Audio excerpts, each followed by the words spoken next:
Hello friends, welcome back to CMS Creations. It's me Shuhaid CM. നമ്മൾ ഇന്ന് discuss ചെയ്യാൻ പോകുന്നത് കേട്ടറ്റ് കാറ്റഗറി 3 മാത്തമാറ്റിക്സിൽ ഒക്ടോബർ 2023 നടന്ന ക്വസ്റ്റ്യൻ പേപ്പറിന്റെ പാർട്ട് 6 ആണ്. അതിലെ പെഡഗോജിയിലെ കുറച്ച് ക്വസ്റ്റ്യൻസ് ആണ് നമ്മൾ നോക്കാൻ പോകുന്നത്. കഴിഞ്ഞ ക്ലാസ് വരെ അഥവാ കഴിഞ്ഞ വീഡിയോ നമ്മൾ നോക്കിയത് ഈ ഒക്ടോബർ 2023 ചോദിച്ച പ്രോബ്ലംസിന്റെ സൊല്യൂഷൻസ് ആയിരുന്നു നമ്മൾ ചെക്ക് ചെയ്തത്. അപ്പോൾ നിങ്ങൾ ചെയ്യേണ്ടതെന്ന് ചോദിച്ചു കഴിഞ്ഞാൽ നിങ്ങൾക്ക് ഡിസ്ക്രിപ്ഷൻ നോക്കിക്കഴിഞ്ഞാൽ കേട്ടറ്റ് മാത്തമാറ്റിക്സ് PYQ എന്ന് പറയുന്ന ഒരു പ്ലേലിസ്റ്റ് കാണാം. അതേപോലെ തന്നെ കേട്ടറ്റ് മാത്തമാറ്റിക്സ് സിലബസ് ബേസ്ഡ് ക്ലാസ് കാണാം. കേട്ടറ്റ് സൈക്കോളജി, ഇംഗ്ലീഷ്, മലയാളം ഇതിൻ്റെയൊക്കെ പ്ലേലിസ്റ്റുകൾ നിങ്ങൾക്ക് ഡിസ്ക്രിപ്ഷനിൽ കാണാം. നിങ്ങൾക്ക് ആവശ്യമായ വീഡിയോസുകളൊക്കെ അതിലുണ്ട്. ഓക്കെ, അപ്പോൾ കേട്ടിട്ട് മാത്തമാറ്റിക്സ് PYQ എടുത്ത് നോക്കിക്കഴിഞ്ഞാൽ അതിലൊരുപാട് PYQ ക്വസ്റ്റ്യൻസ് ഉണ്ട്. അതൊക്കെ നിങ്ങൾക്കൊന്ന് സോൾവ് ചെയ്ത് പഠിക്കാം എക്സാമിന് മുമ്പായിട്ട്. അതേപോലെ തന്നെ സൈക്കോളജിയുടെ കുറച്ച് PYQയും അതേപോലെ ഇംഗ്ലീഷ്, മലയാളം അതിൻ്റെയൊക്കെ PYQ ഉണ്ട്. നമ്മുടെ കാറ്റഗറി 3യുടെ കേട്ടോ.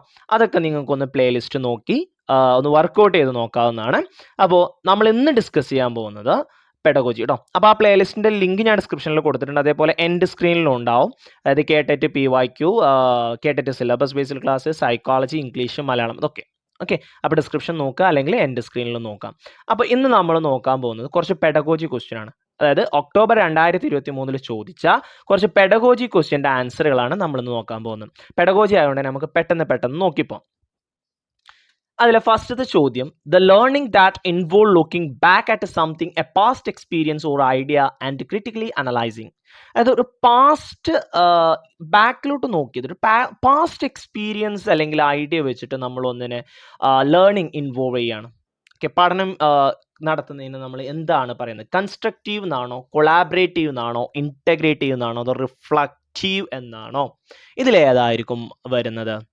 ഇതിൽ കറക്റ്റ് ഓപ്ഷൻ വരുന്നത് ഓപ്ഷൻ ഡി, റിഫ്ലക്റ്റീവ് ആണ്. അപ്പോൾ ഇതിലുള്ള ഓരോന്നും എന്താണ്?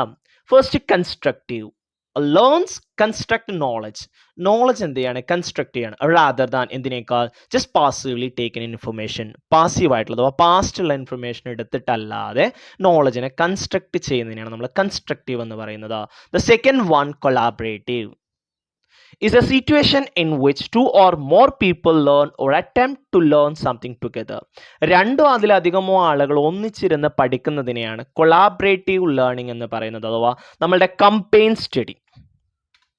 Then integrative, the process of making connections among concepts and experiences so that the information and skill can be applied to novel and complex issues or challenges. അതായത് making connection among concept and experiences, കൺസെപ്റ്റും എക്സ്പീരിയൻസും തമ്മിലൊരു connection ഉണ്ടാക്കുന്നതിനാണ് integrative എന്ന് പറയുന്നത്. Last one, reflective, typically involve looking back at something. നമ്മളുടെ ഈ ക്വസ്റ്റ്യനിലുള്ള അതേ സാധനം കണ്ടോ, looking back at something a past experience or idea and critically analysing. ഇതിന് നമ്മൾ പറയുന്ന പേരാണ് റിഫ്ലക്റ്റീവ്. സോ നമ്മളുടെ കറക്റ്റ് ആൻസർ ഏതാ? Option D, reflective. Okay, then 122ാമത്തെ ചോദ്യം ചോദിച്ചതായിരുന്നു, which of the following is not A function of mathematics clubs in A school? ഒരു സ്കൂളിലെ മാത്തമാറ്റിക്സ് ക്ലബിൻ്റെ ഫങ്ഷൻ അല്ലാത്ത ഏതാണ്? Utilising leisure time, self-study and independent work, improve social qualities like cooperation, tolerance, adjustment and open-mindedness, arousing and maintenance interest in learning mathematics. Okay, ഇതിലേതാണ് ഒരു mathematics ക്ലബിൻ്റെ function അല്ലാത്തത്? ഏതാണ്? നമുക്ക് തീർച്ചയായിട്ടും പറയാൻ പറ്റും option A, utilising leisure time. Okay, leisure time utilise ചെയ്യാന്നുള്ളതല്ല നമ്മളുടെ മാത്തമാറ്റിക്സ് ക്ലബിൻ്റെ കൺസെപ്റ്റ് എന്ന് പറയുന്നത്. ബാക്കിയുള്ളത് self study and independent work, അതാണ് നമ്മൾ മെയിനായിട്ട് നോക്കുന്നത്. അതേപോലെ social work qualities, corporation, tolerance, adjustment, open mindedness, അതേപോലെ തന്നെ ഇൻട്രസ്റ്റ് ഇൻ മാത്തമാറ്റിക്സ്, മാത്സിൽ പഠിക്കുന്നതിൽ ഇൻട്രസ്റ്റ് ഉണ്ടാക്കുക. ഇതൊക്കെയാണ് മാത്സ് ക്ലബിൻ്റെ ഫങ്ഷൻസ് എന്ന് പറയുന്നത്. അപ്പോൾ ഇതിൽ ഏതാണ് ഫങ്ഷൻ അല്ലാതെ വരുന്നത്? Utilising leisure times. Leisure time utilise ചെയ്താണ്ടല്ല, നമ്മൾ മോർ ഇൻട്രസ്റ്റിംഗ് ആക്കുകയാണ് നമ്മൾ ചെയ്യുന്നത്. നല്ല കുട്ടികളുടെ ലെഷർ ടൈം എടുത്താണ്ട് അവരെ വെറുപ്പിക്കല്ല നമ്മൾ ചെയ്യുന്നത്, അല്ലേ? Okay, so option A, utilising leisure times. Next one, a student root 2 raised to 100 divided by 2 is equal to 2 raised to 50. ഇതൊരു സ്റ്റുഡൻറ്റ് എഴുതിയതാണ്. Okay, 2:100 divided by 2 equal to 2:50. ഇത് തെറ്റാണ് അല്ലേ? This error is mainly due to the lack of knowledge in. ഈ error എന്തുകൊണ്ടാണ് ആ കുട്ടിയിൽ ഉണ്ടായത്? എന്ത് കൺസെപ്റ്റ് ഇല്ലാത്തത് കൊണ്ടാണെന്നാണ് ചോദ്യം. Law of exponent, rules of divisibility and concept of subtraction and definition of exponent. ഏതാണ് ഇതിൽ വരിക? ഏതാ വരിക? കറക്റ്റ് ഓപ്ഷൻ വരുന്നത് ഓപ്ഷൻ എ, ലോ ഓഫ് എക്സ്പൊണന്റിനെ കുറിച്ച് ആ കുട്ടിക്ക് അറിയാത്തതാണ്. നമ്മൾ കുറേ ലോ ഓഫ് എക്സ്പൊണന്റ് പഠിക്കുന്നുണ്ട് അല്ലേ? A raise to M into A raise to N, A raise to M minus N, M plus N, A raise to M divide by A raise to N, A raise to M minus N എന്നൊക്കെ പറഞ്ഞിട്ട് കുറേ law of exponent പഠിക്കുന്നുണ്ട് അല്ലേ? നമ്മൾ അതിൻ്റെയൊക്കെ video നമ്മളുടെ കേട്ടിട്ട് syllabus based class എന്ന് പറയുന്നതിൽ ഇട്ടിട്ടുണ്ട് കേട്ടോ. നിങ്ങൾക്ക് അതൊക്കെ കാണാം. അതിൻ്റെ ലിങ്ക് ഡിസ്ക്രിപ്ഷനിലുണ്ട്, പ്ലേലിസ്റ്റിലുണ്ട്. ഓക്കെ, അപ്പോൾ ഇവിടെ വരുന്ന ഓപ്ഷൻ ഏതാണ്? Law of exponent. Next one, നാലാമത്തെ വരുന്നത് first step in planning lesson in mathematics is. ഒരു ലെസൺ പ്ലാൻ, മാത്തമാറ്റിക്സിൽ ഒരു ലെസൺ പ്ലാൻ ചെയ്യുന്നതിനുള്ള ഫസ്റ്റ് സ്റ്റെപ്പ് എന്താണ്? Identifying the learning objectives, plan to assess the student, plan the specific activities, plan the lesson to sequence in a engaging and meaning manner. ഇതിൽ ഏതാണ് first step വരുന്നത്? നമുക്ക് സംശയമല്ലാതെ പറയാൻ പറ്റും, ഐഡൻറ്റിഫൈ ദ ലേണിംഗ് ഒബ്ജക്റ്റീവ്സ്. ആദ്യം നമ്മൾ learning objectives കണ്ടെത്തണം, അതിനുശേഷമാണ് നമ്മൾ ബാക്കിയുള്ള പരിപാടികൾ വരുന്നതിലുള്ള. ഓക്കെ, അപ്പോൾ ഇതിലെ കറക്റ്റ് ഓപ്ഷൻ വരുന്നത് option A, identifying the learning objectives. then അടുത്തത്, the man who knows infinity, A life of genius Ramanujan is a biography of the Indian mathematician Srinivasa Ramanujan written by, അതായത് the man who knows infinity, a life of genius Ramanujan. ഇത് ഒരാളുടെ ബയോഗ്രഫിയാണ്. ആരുടെ? ശ്രീനിവാസ രാമാനുജന്റെ ബയോഗ്രഫിയാണ്. ഇത് എഴുതിയത് ആരാണെന്നാണ് ചോദ്യം. ഡവ് Patel, Hardy GH and Robert Nigel and Matthew Brown. ഇതിൽ ആരാണ് ഈ ബുക്ക് എഴുതിയത് എന്നുള്ളതാണ് നമ്മളുടെ ചോദ്യം വരുന്നത്. ഇതിൽ ആരാണ് ഈ ബുക്ക് എഴുതിയതെന്ന് നിങ്ങൾക്ക് പറയാൻ പറ്റുമോ? And the correct correct answer വരുന്നത് ഓപ്ഷൻ സി ആണ്. ഓക്കെ, then ആറാമത്തെ question, which of the following is a definition. താഴെ തന്നതിൽ ഏതാണ് ഒരു ഡെഫിനിഷൻ എന്ന് പറയുന്നത്? Sum of the angle of a quadrilateral is 2 right angles. Okay, sum of the angles of a quadrilateral is 2 right angles. ഒരു ക്വാഡ്രിലാറ്ററലിൻ്റെ sum എന്ന് പറയുന്നത് 2 റൈറ്റ് ആംഗിൾ ആണ്. എന്താ ക്വാഡ്രിലാറ്ററലിൻ്റെ സമ്മ്? 360 ആണ്. എന്താണ് 2 റൈറ്റ് ട്രയാംഗിൾ? 360 ആണ്. ഇറ്റ്സ് ഓൾറെഡി ഡിഫൈൻഡ് ആണ് അല്ലേ? Then next one, if the vertices of a quadrilateral are point on a circle then it is a cyclic quadrilateral. ഒരു ക്വാഡ്രിലാറ്ററലിൻ്റെ പോയിന്റ്സുകളെല്ലാം സർക്കിളിലാണെന്നുണ്ടെങ്കിൽ അതിനെ നമുക്ക് സൈക്ലിക് ക്വാഡ്രിലാറ്ററൽ എന്ന് വിളിക്കാം. എപ്പോൾ മാത്രമേ നമുക്ക് വിളിക്കാൻ പറ്റുള്ളൂ? അത് സർക്കിളിലാണെങ്കിൽ മാത്രമേ നമുക്ക് എന്ത് വിളിക്കാൻ പറ്റുള്ളൂ? സൈക്ലിക് ക്വാഡ്രിലാറ്ററൽ എന്ന് വിളിക്കാൻ പറ്റുള്ളൂ. പക്ഷേ sum of angle of a quadrilateral എന്ന് പറയുന്നത് ഓൾറെഡി എന്താണ്, ഏതൊരു ക്വാഡ്രിലാറ്ററൽ എടുത്തു കഴിഞ്ഞാലും അതിൻ്റെ സമ്മ് എന്ന് പറയുന്നത് 2 റൈറ്റ് ആംഗിളിന് ഈക്വൽ ആണ്. 2 റൈറ്റ് ആംഗിൾ എന്ന് പറഞ്ഞാൽ 360. ക്വാഡ്രിലാറ്ററലിൻ്റെ സമ്മ് 360 ആണ്. Okay, then opposite angles of a cyclic quadrilateral supplementary, അതും ഓൾറെഡി പ്രൂവൺ ആണ്. സൈക്ലിക് ക്വാഡ്രിലാറ്ററൽ ആണോ അതിൻ്റെ ഓപ്പോസിറ്റ് ആംഗിൾസ് എന്താണ്? സപ്ലിമെന്ററി ആണ്.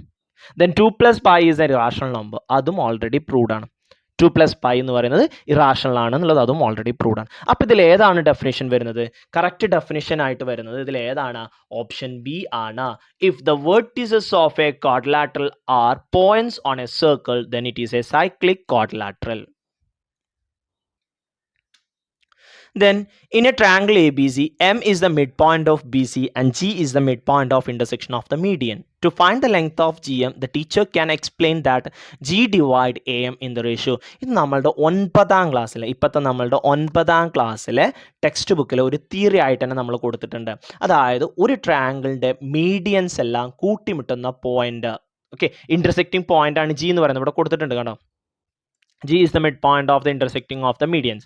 മീഡിയൻസ് എല്ലാം കൂട്ടിമുട്ടുന്ന പോയിന്റ്, മീഡിയൻസ് എല്ലാം ഒരു പോയിന്റിൽ കൂട്ടിമുട്ടുന്നു. ആ പോയിന്റ്, ആ മീഡിയൻസിനെ 2:1 എന്ന റേഷ്യോയിൽ കട്ട് ചെയ്യും ഫ്രം ദ വേർട്ടെക്സ്. ഇത് നമ്മൾ 9ാം ക്ലാസ്സിലെ ടെക്സ്റ്റ് ബുക്കിൽ നമുക്കൊരു തിയറി ആയിട്ട് തന്നെ പഠിക്കാനുണ്ട്. ഓക്കെ, ഒരു ട്രയാങ്കിളിന്റെ മീഡിയൻസ് എല്ലാം ഒരു പോയിന്റിൽ കൂട്ടിമുട്ടും. ആ പോയിന്റ് മീഡിയൻസിനെ വേർട്ടെക്സിൽ നിന്നും 2:1 എന്ന റേഷ്യോയിൽ കട്ട് ചെയ്യും. So AM in the ratio 2:1. Option D, 2:1. Then എട്ടാമത്തെ ചോദ്യം, which of the following is not an audio visual teaching aid?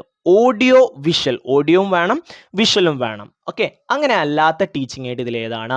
Video tape, radio, computer, sounded film strips. Video ടേപ്പിൽ വീഡിയോയും ഉണ്ട്, സൗണ്ടും ഉണ്ട്.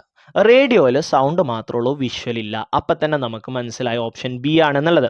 കമ്പ്യൂട്ടറിൽ രണ്ടും ഉണ്ട്, സൗണ്ടഡ് ഫിലിം സ്ട്രിപ്പിലും രണ്ടും ഉണ്ട്. ഫിലിമിൽ പിക്ചർ ഓൾറെഡി ഉണ്ട്, സൗണ്ട് അവിടെ ഉണ്ട് എന്ന് പറഞ്ഞിട്ടുണ്ട്. സോ ഇതിൽ ഏതാണ് ഓഡിയോ വിഷ്വൽ ടീച്ചിങ് എയ്ഡ് അല്ലാത്തത്? Option B, radio. ഓക്കെ, ഒൻപതാമത്തെ ചോദ്യം, consider the statement all isosceles triangle with equal base and the third vertex on a line parallel to the base. എല്ലാ ഐസോസിലസ് ട്രയാങ്കിളും with equal base and the third vertex on a line parallel to the base. ബേസിന് equal ആയിട്ടുള്ള parallel ആയിട്ടുള്ള ലൈനിൽ വരുന്ന ഒരു third vertex. For example, ഇവിടെ ഒരു ഐസോസിലസ് ട്രയാങ്കിൾ ഇങ്ങനെ ഉണ്ടെങ്കിൽ ആ ബേസിന് പാരലലായിട്ട് ഒരു ലൈൻ ഉണ്ട്, തേർഡ് വെർട്ടെക്സ് ആ പാരലൽ ലൈനിലാണ് കിടക്കുന്നത്. ഓക്കെ, അങ്ങനെയാണെങ്കിൽ which of the following is not always related to this? ഇതുമായിട്ട് എപ്പോഴും റിലേറ്റ് ചെയ്യാത്തത് ഏതാണെന്നാണ് ചോദ്യം.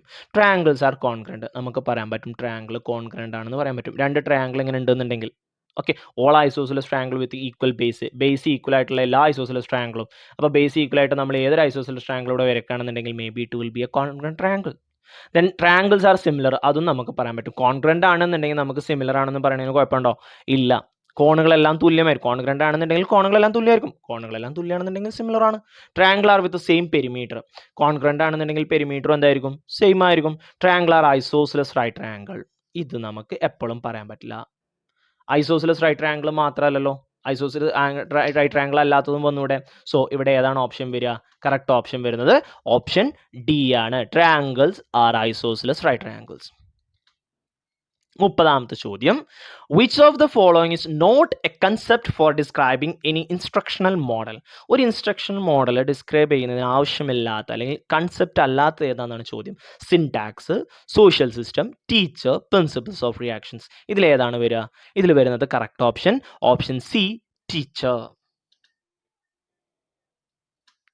ദെൻ 31ാമത്തെ ചോദ്യം, which of the following is an example of a polynomial? താഴെ പറയുന്നതിൽ പോളിനോമിയലിന് എക്സാമ്പിൾ ആയിട്ടുള്ളത് ഏതാണെന്നാണ് ചോദ്യം. അപ്പോൾ പോളിനോമിയലിൻ്റെ കണ്ടീഷൻ എന്താണെന്ന് ചോദിച്ചു കഴിഞ്ഞാൽ, നമ്മളുടെ ഈ വേരിയബിൾ ഉണ്ടല്ലോ, എന്ത് വേരിയബിൾ? നമ്മളുടെ എക്സ് വൈ എന്നൊക്കെ വരുന്ന ലെറ്ററുകൾ, ആ ലെറ്ററിൻ്റെ പവർ അഥവാ കൃതി ഹോൾ നമ്പർ ആയിരിക്കണം, എങ്കിലേ അതെന്താവുള്ളൂ?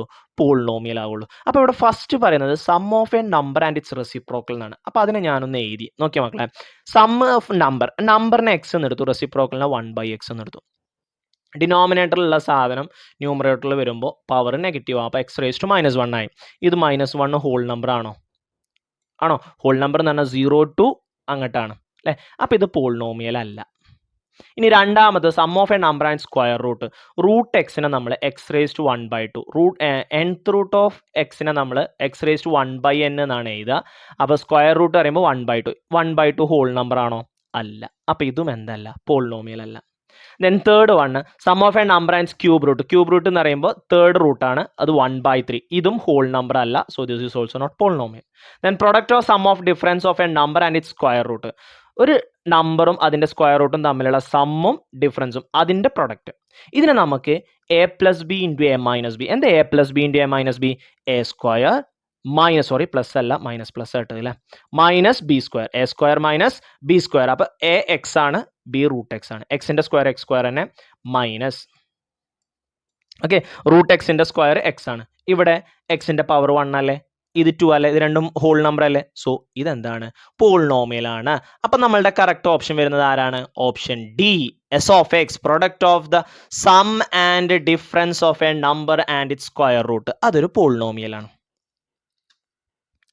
Then 32, which of the following can be an example of a rational number? ഒരു റാഷണൽ നമ്പറിന് എക്സാമ്പിൾ ആവാൻ പറ്റുന്നത് ഇതിൽ ഏതാണെന്നാണ് ചോദ്യം. അപ്പോൾ നമുക്ക് ഓരോന്നും നോക്കാം. ഓക്കെ, ഫസ്റ്റ് പറയുന്നത് diagonal of A square of side 6 എന്നാണ്. ഒരു സ്ക്വയറിൻ്റെ സൈഡ് 6 ആണെന്നുണ്ടെങ്കിൽ അതിൻ്റെ ഡയഗണൽ എന്ന് പറയുന്നത് സൈഡിനെ √2 കൊണ്ട് ഗുണിച്ചാൽ മതി. അപ്പോൾ 6 √2 ആണ് വരിക. ഇതെന്തല്ല, റാഷണൽ നമ്പർ അല്ല, √2 റാഷണൽ അല്ല. ഈ രണ്ടാമത് hypotenuse of a right triangle with perpendicular side 6. Perpendicular side 6 ആണെന്നുണ്ടെങ്കിൽ അതിന്റെ ഹൈപ്പോട്ടനസ് കണ്ടുപിടിക്കാമല്ലോ. a² + b² റൂട്ട് കണ്ടാൽ മതി. അപ്പോൾ 6² + 6² റൂട്ട് കാണണം. 6² 36 ആണ്. 36ഉം 36ഉം കൂട്ടിയാൽ എത്ര കിട്ടും? 72. അപ്പോൾ √72. 72ന് റൂട്ട് ഉണ്ടോ? ഇല്ല. അപ്പോൾ ഇതും എന്തല്ല, റാഷണൽ നമ്പർ അല്ല. Then third one, height of an isosceles triangle equal side 6 centimetre. ഇത് അവിടെ നിൽക്കട്ടെ കേട്ടോ. ഞാനത് എന്തോ ചെയ്യാൻ എനിക്ക് ഇങ്ങനെ ഒരു ഇത് അവിടെ നിൽക്കട്ടെ.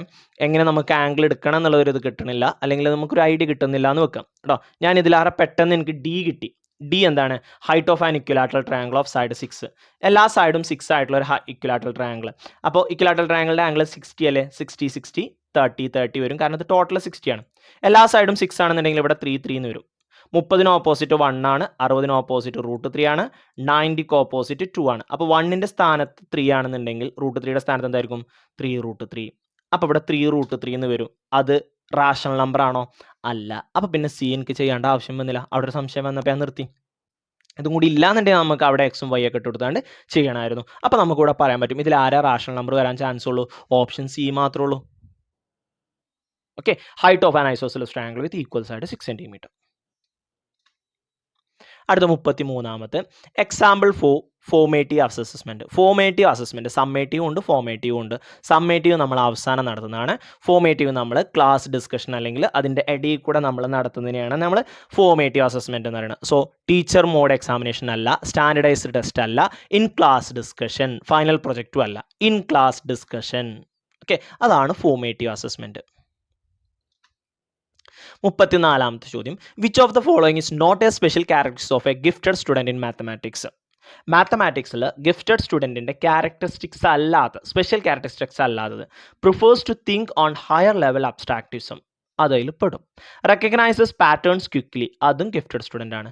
Patient with detail that he think are not important, അതുണ്ടാവില്ല. ഗിഫ്റ്റഡ് സ്റ്റുഡൻസ് പെട്ടെന്ന് ആൻസർ പറയുക, ആലോചിച്ച് അങ്ങനത്തെ ഒന്നുമില്ല അവർക്ക്. Patience with details that he think are not important. Ask profounded questions frequently, questions അവരിങ്ങനെ ചോദിച്ചുകൊണ്ടിരിക്കും. സോ ഇതിൽ ഏതാണ് വരിക? ഓപ്ഷൻ സി ആണ് വരിക. ഓക്കെ, ദെൻ ലാസ്റ്റ് ക്വസ്റ്റ്യൻ 135ാമത്തെ ചോദ്യം, A B and C D are two chords of a circle intersect at a point P inside the circle. To prove P A into P B equal to P C into P D we can use the idea of similar triangles, congruent triangles, cyclic quadrilateral central angles. Okay, ഇങ്ങനെ ഒരു സർക്കിളിൻ്റെ ഉള്ളിൽ രണ്ട് കോഡുകൾ പരസ്പരം കൂട്ടിമുട്ടുന്നുണ്ട്. ഇത് നമ്മൾ prove ചെയ്യാൻ ഏത് കൺസെപ്റ്റാണ് നമ്മൾ ഉപയോഗിക്കുക എന്നാണ് ചോദിച്ചിട്ടുള്ളത്. സിമിലർ ട്രയാങ്കിളിൻ്റെ കൺസെപ്റ്റ് ആണോ, അല്ലെങ്കിൽ കോൺഗ്രന്റ് ട്രയാങ്കിളിൻ്റെ കൺസെപ്റ്റ് ആണോ, അല്ലെങ്കിൽ സൈക്ലിക് ക്വാഡ്രിലാറ്ററിൻ്റെ കൺസെപ്റ്റ് ആണോ, അല്ലെങ്കിൽ സെൻട്രൽ ആംഗിളിൻ്റെ കൺസെപ്റ്റ് ആണോ? ഇങ്ങനത്തെ ഒക്കെ ക്വസ്റ്റ്യൻസ് പ്രൂവ് ചെയ്യാൻ, അഥവാ P A into P B equal to P C into P D എന്നൊക്കെ ഉള്ളത് നമുക്ക് തെളിയിക്കണം എന്നുണ്ടെങ്കിൽ ഇതിനെ നമ്മൾ റേഷ്യോ ഒക്കെ ആയിട്ട് കൺസിഡർ ചെയ്യും അല്ലേ? P A by P B എന്നൊക്കെ പറഞ്ഞിട്ട് ഇതിനെ നമ്മൾ കൺസിഡർ ചെയ്യുമ്പോൾ നമുക്ക് ഇങ്ങനെയും പറയാൻ പറ്റും, P A by P C equal to, ഇങ്ങനെയൊക്കെ എഴുതിയാണ്ടാണ് നമ്മൾ തെളിയിക്കുക. അതിന് നമ്മളിവിടെ ട്രയാങ്കിൾ ഫോം ചെയ്യും. ആ ട്രയാങ്കിൾ സിമിലർ ട്രയാങ്കിൾ വെച്ചിട്ടാണ്. ഇങ്ങനെ മൾട്ടിപ്ലിക്കേഷൻ ഒക്കെ വരുമ്പോൾ നമ്മൾ കൂടുതലും തെളിയിക്കുന്ന ഏതാണ്? സിമിലർ ട്രയാങ്കിൾ ആണ്, റേഷ്യോ ആണ് വരിക. അതിന് നമ്മൾ യൂസ് ചെയ്യുന്ന സിമിലർ ട്രയാങ്കിൾ ആണ്. So option A, similar triangles. Okay, അപ്പോൾ നമ്മൾ ഇന്ന് പെഡഗോജി ഭാഗത്ത് ടോട്ടൽ 30 ക്വസ്റ്റ്യൻ ആണ്. അതിൽ 15 ക്വസ്റ്റ്യൻ ആണ് നമ്മൾ ഡിസ്കസ് ചെയ്തത്. അടുത്ത 15 ക്വസ്റ്റ്യനുകൾ നമുക്ക് പെട്ടെന്ന് ഡിസ്കസ് ചെയ്താണ് നമ്മൾ അപ്ലോഡ് ചെയ്യും. ഓക്കെ, നന്നായിട്ട് വർക്കൗട്ട് ചെയ്യുക. നമ്മുടെ എക്സാം ജൂണിലുണ്ട്. അപ്പോൾ അതിനനുസരിച്ച് എല്ലാവരും പഠിക്കുക. എല്ലാവർക്കും പാസ് ആവട്ടെ, അല്ലെങ്കിൽ എല്ലാവർക്കും നല്ലത് കിട്ടട്ടെ എന്ന് ആശംസിക്കുന്നു. So wish you all the very best and keep doing and thank you for watching this video. Okay, so നിങ്ങൾ എൻ്റെ സ്ക്രീനിൽ വരുന്ന പ്ലേലിസ്റ്റിൽ നിങ്ങൾക്ക് നോക്കാം, അല്ലെങ്കിൽ ഡിസ്ക്രിപ്ഷൻ നിങ്ങൾക്ക് നോക്കാം. അത് നോക്കിയിട്ട് ഇവിടെ വരുന്നുണ്ട്, അത് നിങ്ങൾക്ക് നോക്കാം, അല്ലെങ്കിൽ ഇവിടെ വന്ന് നോക്കാം, അല്ലെങ്കിൽ ഡിസ്ക്രിപ്ഷൻ നോക്കിയിട്ട് നിങ്ങൾക്ക് ചെയ്യാം കേട്ടോ. അപ്പോൾ നന്നായിട്ട് പഠിക്കുക. നിങ്ങളുടെ ഫ്രണ്ട്സിനൊക്കെ ഇത് ഉപകാരപ്രദമാവുന്നുണ്ടെങ്കിൽ ഷെയർ ചെയ്യാം. And keep watching. Okay, thank you. See you soon. By.